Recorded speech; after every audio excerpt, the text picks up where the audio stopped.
মানে যেটা M S Dhoni করতো সেরকম কাজ করার লোক কিন্তু নেই ইন্ডিয়ার ক্ষেত্রে। ভালো মানে একটা ফিনিশারের দরকার। ব্যাটিংয়ে ঠিক আছে, ব্যাটিংয়ে আমি বলে দিচ্ছি, ব্যাটিং তোর যখন হার্দিক পান্ডে চলে আসবে ব্যাটিং তো ঠিক হয়ে যাচ্ছে, আর কত লাগবে ডেপথে ব্যাটিং। বেড হলো বোলিং এর সেই না না, ব্যাটিং ঠাট্টা খুবই নেই ভালো করেছে, কিন্তু আমি ইন্ডিয়া। একটা জায়গায় ভাবছিলাম যে 144 না সামথিং এ 4টে উইকেট পড়ে গেছিল।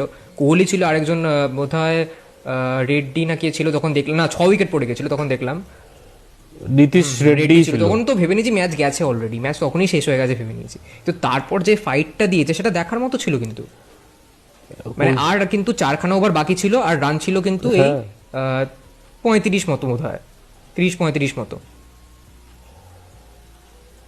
মানে ওই 40 30-40 40 মতো। এর উপর আছে। তো ডুয়েবল ছিল কাজটা, কাজটা কিন্তু হয়ে যেত হ্যাঁ যখন আউট যদি হলো উইকেট থাকতো হাতে। হ্যাঁ